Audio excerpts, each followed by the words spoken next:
This time in northwest Canada, tens of thousands of people are rushing to evacuate from a remote community there. Fires have been spreading across Canada's sparsely populated Northwest Territories for months now, but in recent days they've started to threaten the territory's capital, Yellowknife. It has a population of 20,000, located 1,000 kilometres away from another large city, making the evacuation a logistical challenge. The order to leave came on Wednesday night as the fire bore down on Yellowknife's boundaries. The city has set up convoys to help drivers navigate their way out of the area, as smoke blankets the only highway in or out of the capital. Earlier, my colleague Carl Nasman spoke to Ollie Williams, a journalist from Yellowknife, who has already escaped and is now out of harm's way. Ollie, thank you so much for joining us, especially under these circumstances. Now I understand that you've been able to flee these fires. Just bring us up to date in terms of what took place, what happened, and how you're coping. Where are you now? Yeah, so I'm now in a small village called Fort Simpson, which is about 630 kilometers west of Yellowknife. Probably sounds like a huge distance. It really isn't in Northwest Territories terms. This place is twice the size of France. It's got 45,000 people in it. So vast scales that we're talking about. This is essentially 3 communities to the left of Yellowknife. And you can just hear a float plane in the distance, by the way. This is the Mackenzie River behind me. Yellowknife under a full evacuation order, as you've probably heard yesterday. We came out here a day before because, to be frank, the writing has been on the wall for days that wildfire was going to pose a grave threat.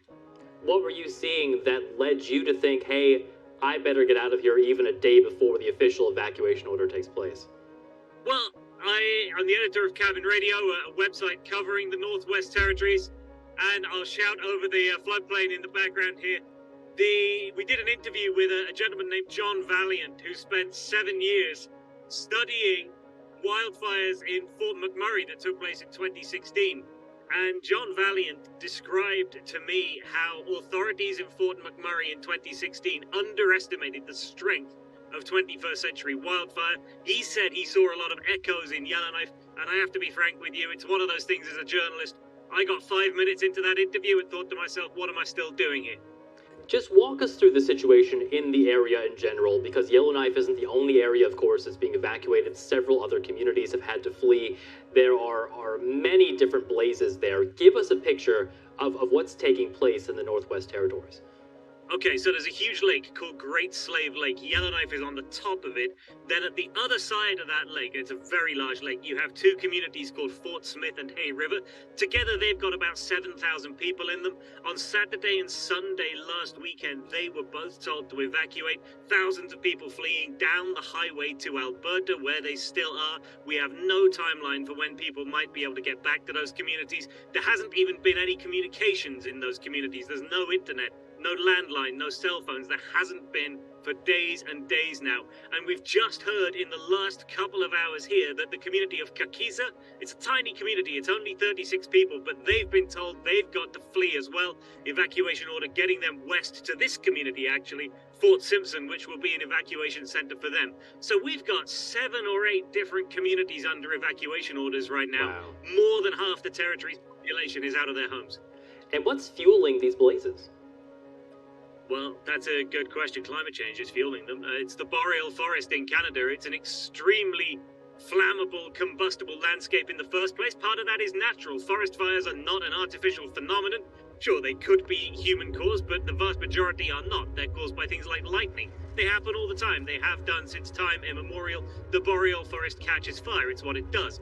But with the climate changing the way that it is, the landscape back here is drier than it ever has been in the past. It stays drier for longer. The relative humidity goes down, and you create conditions where even if there's a little bit of rain, like there is right now here in Fort Simpson on me, that doesn't buy you much time. It doesn't do too much. Cooler temperatures don't help that much. It's the sheer amount of dryness that we have, and there has been an unusually hot summer here as well, which is why these fires are as devastating as they are. We heard there's more than 1,000 fires currently burning in Canada. What's the sense that you get in terms of authorities and firefighters? Are they able to control and contain these blazes and make sure that they can protect people and communities? I mean, frankly, the answer to that is no. Otherwise, we wouldn't have 20,000 people all trying to drive down one highway out of Yellowknife right now. Clearly, fires like this cannot always be controlled. What can be controlled is the human response to that, and when you take the decision to leave and how you take the decision to leave. And over the last few years, there are more and more voices suggesting that the traditional ways of combating fires, or more accurately, the traditional way of communities responding to fires, might need to change, and that we need to adjust our understanding of how we move people around and how we get them out and how we defend communities to the new reality that is fires behaving more extremely than they ever have before, covering more distance, burning more intensely, and threatening communities in a way that previously just wasn't expected. And briefly, Ollie, is there anything specifically then that people want the government to do or change in order to prevent or better manage wildfires in the future? I think there's a whole bunch of things that is probably a list too long to get into, but it's more important to say that the average human being doesn't really have a whole lot of understanding of this. I don't think you could point to 20,000 people in Yellowknife and say, we wanted wildfire management techniques to change. I think it's more that there could have been a recognition earlier in proceedings that this fire and other fires nearby could pose more of a threat. Now, that conversation has happened before. I'm sure it'll happen again. It's far too soon to get into that kind of analysis right now. We're still in the event. A situation there that is still evolving. Ollie Williams, the co-founder and news editor of Cabin Radio, an independent news station there in the Northwest Territories. Thank you so much for joining us. Thank you.